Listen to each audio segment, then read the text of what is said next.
The year 895, the island of Hrafnseri. After a 6-month absence, the Konung Arvandil gets back home.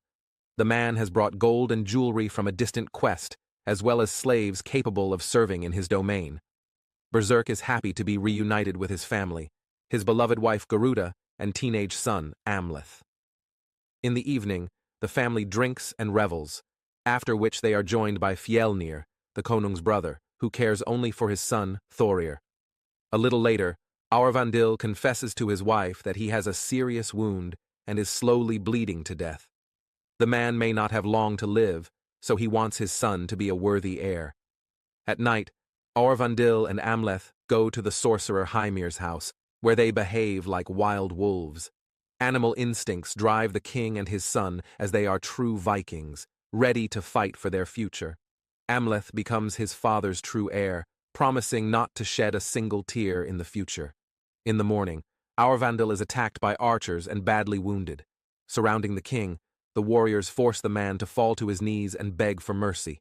It turns out that Fjelnir is behind all this, determined to take his brother's life. Amleth, hiding nearby, is forced to watch helplessly. Realizing that his father is gone, the boy hides in the forest. Fjelnir orders Amleth's head to be brought, and one of his servants catches the teenager. Defending himself, he strips his opponent of his nose and escapes. Amleth returns home and sees that Fjelnir has captured his mother, determined to make her his wife. The guard, fearing execution, says he has disposed of the boy, but his body has been carried away by the waves of the raging sea. Meanwhile, Amleth sails away in a boat and vows revenge, saying the same thing. "I will avenge you, father. I will save you, mother. I will take your life, Fjelnir." Years later, Amleth, taken in by Vikings and raised as a berserker, embarks on a dangerous journey. Along the way, warriors take the lives of random civilians, but the man pays no attention. After night ritual dances and preparations for battle, the berserk army attacks Gardariki, which is part of Russia. The locals notice the enemies in wolfskins, but are unable to resist the ruthless Vikings. Having overcome high wooden walls, berserkers attack people, knowing no mercy. As they spill the blood of their enemies, they take the lives of all the men in the village. Gathering the children, the berserkers lock them in the temple of Saint Vidovit, after which they set it on fire. Despite his callousness and cruelty, Amleth realizes that this is wrong, but he cannot stop what is happening and speak out against the Vikings who sheltered him as a young boy. At night, when everyone is asleep, he goes to the burned temple and meets a seer in it. She tells Amleth that Fjelnir's revenge will be finished, but he will have to make a difficult choice, payback or love. The next morning, the berserkers separate the captives, sending some to Kiev and some deciding to transfer them to Iceland. When Amleth hears that Fjelnir will be the new owner of the slaves, he learns that his uncle has been banished from the kingdom. Considering him a despicable man who took his own brother's life, Harald the Fair-Haired got rid of Fjelnir, forcing him to leave his domain once and for all. Seeing the black raven and taking it as a symbol to remind him of his father, Amleth decided not to miss the opportunity to come face to face with the traitor. Branding himself, the man hurried after the departing ship and entered the deck, pretending to be a Slavic slave. On his way to Iceland, Amleth meets a charming girl, Olga, who claims to have magical powers. She realizes that the slave is not Slavic, for she senses in him the wild Viking strength. Amleth decides to be honest with Olga and tells her about wanting revenge on his uncle, who deprived him of his family. Fjelnir is not interested in slaves, but Amleth attracts attention by forcing him and several other girls, including Olga, to buy him. Amleth learns that his uncle is married to his mother and they have a child together, Gunnar. On the first night, Amleth decides to steal a weapon, but is stopped by an animal that has stolen a chicken from the pen. For the next few days, the slave works hard and takes the opportunity to get to Fjelnir's house to see his mother. At night, the man follows the strange animal that visits the village at night and ends up in the sorcerer's cave. The old magician knows everything about Amleth, since Hymir told him the story of the boy and his father. As it turned out, Fjelnir was cruel and took the sorcerer's life. Despite this, Amleth has the opportunity to communicate with the dead man, as the mage can facilitate their spiritual dialogue. Thanks to this, the man raised by Vikings learns about the magic sword Draugr, which is meant just for him. After receiving a rope conjured from a dangerous snake, Amleth goes to the barrow, where he finds the coveted blade. He is protected by the undead, a mighty and huge inhabitant of the mound.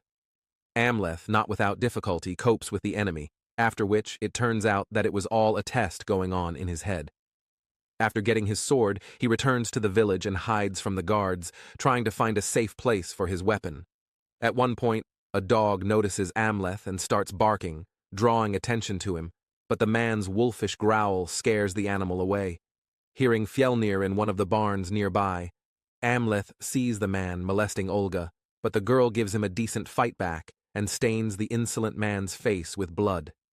Promising to use the sword soon, the berserker hides it in the thicket of the roof of the main house. In the morning, Thorir, Fjellnir's eldest son, chooses Amleth to participate in a game of Nathlicker. Going to a neighboring farm, the elite watch 2 teams of 5 slaves play, trying to score a ball into the enemy's goal. In doing so, the game is very violent as they can beat each other with wooden sticks. The game turns into a real brawl, leaving only 2 players, Amleth and a huge opponent who is ready to take his life. At one point, Little Gunnar decides to score the winning goal, but the big man attacks him. He decides to take the boy's life, but Amleth saves him and smashes his head into the opponent's face. In the evening during the celebration, Thorir thanks the servant for his help and promotes him to overseer of the other servants. He also allows him to choose a woman, knowing that Amleth is in love with Olga and wants to be with her. While the general merriment continues, the couple secludes themselves in the woods and makes love. Olga knows all of Amleth's plans and is willing to help in order to get revenge on Fjellnir and make him suffer. Slowly beginning to realize the plan, the Viking waits until nightfall and takes the lives of several of Thorir's friends. In the morning, Fjellnir's son finds the bodies of his comrades folded into the image of a centaur, leading the others to think it was the work of an evil spirit. A local woman confirms the assumptions and offers to sacrifice to the gods so that they will not be angry with them. In the evening, Fjellnir and his family prepare to send one of the slave girls to the other world when they hear a wolf howl. It drives the dog mad, causing him to attack his masters. Fjellnir takes his life to escape, and Amleth saves the girl sentenced to execution by replacing her with one of his uncle's men. Olga decides to help Amleth and cook soup with fly agaric, causing the guards to experience violent hallucinations. After taking the lives of several of them, he sneaks into Fjellnir's house, going unnoticed amid the resulting chaos. Once in the bedroom, Amleth meets his mother and reveals his true identity to her. He is ready to save Gudrun, but she is unwilling to do so. As it turns out, she hated her husband and begged Fjellnir to take his life. Moreover, Gudrun was not a decent woman, and Amleth's conception took place against her will. Using the moment, the woman tries to seduce her son and promises him a place of leadership. Amleth kisses Gudrun, but her charms do not work on him. Enraged, he takes Thorir's life and steals his heart. After fleeing from home, Amleth tells Olga about it and hides in the forest. In the morning, Fjellnir learns what has happened and mourns for his dead son. Gudrun reveals Amleth's true identity to her husband, ordering him to be dealt with once and for all. Realizing that he has allies among the slaves, Fjellnir gathers them in front of his son's body and selectively takes their lives. Olga's turn comes, but Amleth appears, offering to exchange the girl's life for Thorir's heart. Olga runs away, frightened, and this disappoints the Viking. Without resisting, he allows himself to be beaten and captured by the guards. It turns out that the pouch contains the heart of an animal, not Fjellnir's son, so he ties Amleth up and beats him to find Thorir's heart. When the uncle leaves, a flock of crows flies into the barn and begins pecking at the rope to free Amleth from his shackles. In the evening, the family performs a ritual with a sacrifice to sprinkle themselves with blood and complete their revenge. Breaking into the barn, they realize that Amleth has escaped safely. The Viking thinks the Valkyrie has come for him to take him to paradise, but in fact, Olga has returned and rescued him. The couple take a boat to the Orkney Islands, where they can be alone together and not be afraid of being found. Amleth decides to forget about the place because he has a loved one beside whom he wants to spend his whole life. The couple hides and finds a boat meant for Thorir. They sail away to safety, but Amleth touches Olga's wound with his lips and sinks into a vision, where he learns that the girl is pregnant with twins. A boy and a girl will take a place on the throne, and the daughter will become the Maiden Queen, just as the seer had predicted. Realizing that Fjellnir will not leave his family alone and will take revenge for the rest of his life, Amleth decides to return. Olga kisses her beloved and begs him not to leave her, but he cannot do otherwise. Jumping out of the boat, Amleth decides to take his uncle's life and returns to the farmhouse. Under the cover of night, he attacks the guards and silences them forever, including the man without a nose. After giving the slaves their freedom, Amleth sneaks into Fjellnir's house.